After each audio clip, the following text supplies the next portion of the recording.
ಜನ ಆಂದೋಲನ ಮಾಡ್ತೀವಿ. ಅದ್ರ ಜೊತೆಗೆ ಇನ್ನೊಂದು ಮಾತನ್ನ ಕೇಳಬೇಕು. ಇಲ್ಲಿ ಎಷ್ಟೋ ಜನ ಸಾಹುಕಾರಗಳು ಇರ್ಬೋದು, ನೀವು ಜಮೀನ್ದಾರರು ಇದ್ರಿ. ಹಿಂದೆ ದೇವರಾಜ ಅರಸು ಅವ್ರ ಬಗ್ಗೆ ಸಿದ್ದರಾಮಯ್ಯನವರು ಅವಾಗ ಬಹಳ ಮಾತಾಡ್ತಿರ್ತಾರೆ. ನಾನು ದೇವರಾಜ ಅರಸು, ಏನೋ ಆಧುನಿಕ ದೇವರಾಜ ಅರಸು ಅಂತ ಹೇಳ್ತಿರ್ತಾರೆ.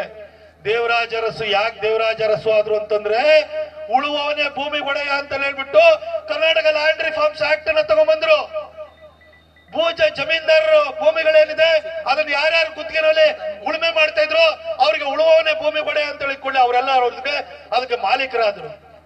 ಆ ಒಂದು ಕರ್ನಾಟಕ ಲ್ಯಾಂಡ್ ರಿಫಾರ್ಮ್ಸ್ ಆಕ್ಟ್ ಈ ವಫ್ ಕಾಯ್ದೆಗೆ ಯಾಕೆ ಅನ್ವಯ ಆಗಲ್ಲ? ವಫ್ ಭೂಮಿಗೆ ಯಾಕೆ ಅನ್ವಯ ಆಗಲ್ಲ? ಅರ್ಬನ್ ಲ್ಯಾಂಡ್ ಸೀಲಿಂಗ್ ಆಕ್ಟ್ ಅಂತ ಇದೆ, ಅದ್ಯಾಕೆ ಇದಕ್ಕೆ ಅನ್ವಯ ಆಗಲ್ಲ?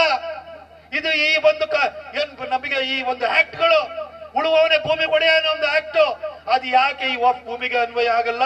ವಿಜಾಪುರದ ರೈತರು ತಲೆತಲಾಂತರದಿಂದ ಉಳುಮೆ ಮಾಡ್ತಾ ಬರ್ತಾ ಇದ್ರು, ಅವರಿಗೆ ಈ ಒಂದು ಆಕ್ಟ್ ಅನ್ವಯ ಆಗ್ಲೇ ಇಲ್ಲ. ಅನ್ವಯ ಮಾಡ್ಲಿಕ್ಕೆ ಸಿದ್ದರಾಮಯ್ಯನವ್ರು ಬಿಡ್ತಾ ಇಲ್ಲ. ಈ ರೀತಿ ನಮ್ಮ ರೈತರ ಭೂಮಿಯನ್ನ ಕದಿಯುವಂತಹ, ಕಬಳಿಸುವಂತ ಕೆಲಸ ಇಡೀ ರಾಜ್ಯಾದ್ಯಂತ ನಡೀತಾ ಇದೆ ಬಂಧುಗಳೇ. ಅದಕ್ಕೋಸ್ಕರವಾಗಿ ನಾವು ಈ ಹೋರಾಟವನ್ನ ಕೈಗೆತ್ಕೊಂಡಿದ್ದೀವಿ.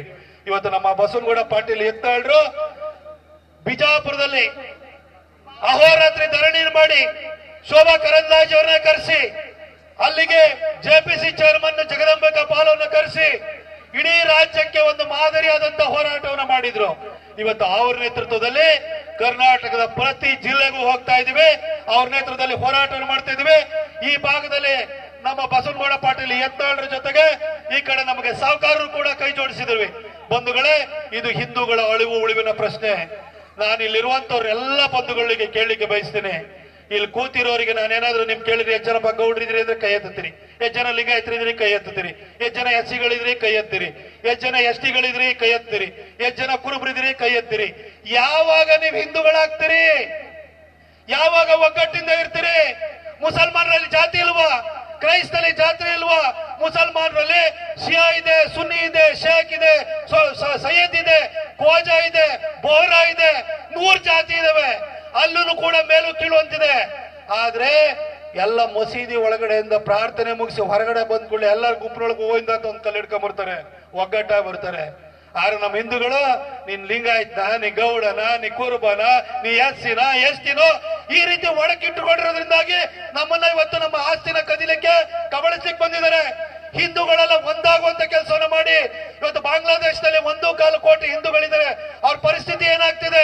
ಅಲ್ಲಿರುವಂತವ್ರು ಯಾರು ಗುಪ್ತನ ಚೌಧರಿನೋ ಅಂತೇಳಿ ನೋಡ್ತಾ ಇಲ್ಲ. ಹಿಂದೂಗಳದ ಅಂಗಡಿ ಅಲ್ಲಿ ದೇವಸ್ಥಾನ ಇತ್ತು ಅಂತಂದ್ರೆ ಕಲ್ಲು ಬಿಸಾಡ್ತಿದ್ರೆ, ಹಿಂದೂಗಳ್ಯಾರು ಸಿಗ್ತಾರೆ ಅಂತಂದ್ರೆ ಅಟ್ಟಿಸ್ಕೊಂಡು ಹೊಡಿತಾ ಇದ್ದಾರೆ. ನೀವು ನಾಳೆ ಬೆಳಗ್ಗೆ ನೀವು ಲಿಂಗಾಯತನೋ, ಗೌಡನೋ, ಎಸ್ಸಿನೋ, ಎಸ್ ಟಿ ಅಂತ ಹೇಳ್ಬಿಟ್ಟು ನಿಮ್ಮನ್ನ ಸ್ಪೇರ್ ಮಾಡ್ತಾರೆ ಅಂತ ತಿಳ್ಕೊಳ್ಬೇಡಿ.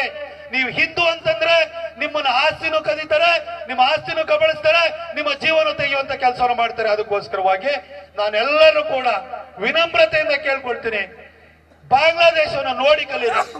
ಬಾಂಗ್ಲಾದೇಶದಲ್ಲಿ ಆಗ್ತಾ ಇರುವಂತಹ ಪರಿಸ್ಥಿತಿಯನ್ನ ನೋಡಿ ಆದ್ರೂ ಕೂಡ ನೀವು ಎಚ್ಚೆತ್ಕೊಂಡು ನೀವೆಲ್ಲರೂ ಕೂಡ ನಿಮ್ಮ ಜಾತಿ ಬಿಟ್ಟು ಹಿಂದೂಗಳಾಗಿ ಒಗ್ಗಟ್ಟಿರಿ. ಒಗ್ಗಟ್ಟಿಂದ ನಾವು ಹೋರಾಟ ಮಾಡ್ತು ಅಂತಂದ್ರೆ ನಿಮ್ಮ ಆಸ್ತಿನೂ ಉಳಿತದೆ, ಭವಿಷ್ಯದಲ್ಲಿ ನಿಮ್ಮ ಮಕ್ಕಳ ಪ್ರಾಣ ಮಾನನೂ ಕೂಡ ಉಳಿಯುತ್ತೆ.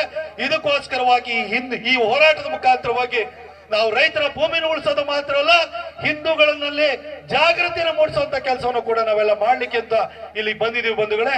ಇದಕ್ಕೆ ನೀವೆಲ್ಲರ ಆಶೀರ್ವಾದ ಇರುತ್ತೆ ಅಂತ ಹೇಳಿ ನಾನು ಭಾವಿಸ್ತಾ, ಈ ವೇದಿಕೆಯಲ್ಲಿ ಉಪಸ್ಥಿತರಿರುವಂತ ಎಲ್ಲ ಈ ಒಂದು ಹೋರಾಟದಲ್ಲಿ ಭಾಗಿಯಾಗಿರುವಂತ ಎಲ್ಲ ಗಣ್ಯರಿಗೆ ಹೊಂದಿಸಿ, ವಿಶೇಷವಾಗಿ ನಮ್ಮ ಯತಿವರ್ಯರಿಗೆ ಹೊಂದಿಸಿ, ಹಾಗೆ ಈ ಭಾಗದಲ್ಲಿ ಈ ಹೋರಾಟವನ್ನು ಮುನ್ನಡೆಸ್ತಾ ಇರುವಂತಹ ಹಾಗೂ ಎಲ್ಲಾ ಕಡೆಗೂ ಬರ್ತೀವಿ ಅಂತ ಹೇಳಿ ಹುರಿದುಂಬಿಸಿ ಬರ್ತಾ ಇರುವಂತಹ ಈ ಭಾಗದ ಜನಪ್ರಿಯ ನೇತಾರರು, ಈ ಭಾಗ ಮಾತ್ರ ಅಲ್ಲ, ನಿಮ್ಮಲ್ಲಿ ಬರೀ ಕಿತ್ತೂರು ಕರ್ನಾಟಕ, ಕಲ್ಯಾಣ ಕರ್ನಾಟಕದಲ್ಲಿ ಮಾತ್ರ ಎತ್ತಾಳ್ರಿಗೆ ಶಿಳ್ಳೆ ಹೊಡಿತಾರೆ ಅಂತ ಅನ್ಕೋಬೇಡಿ. ನೀವು ಕರಾವಳಿ ಬಂದ್ರು ಶಿಳ್ಳೆ ಹೊಡಿತಾರೆ ಜನ,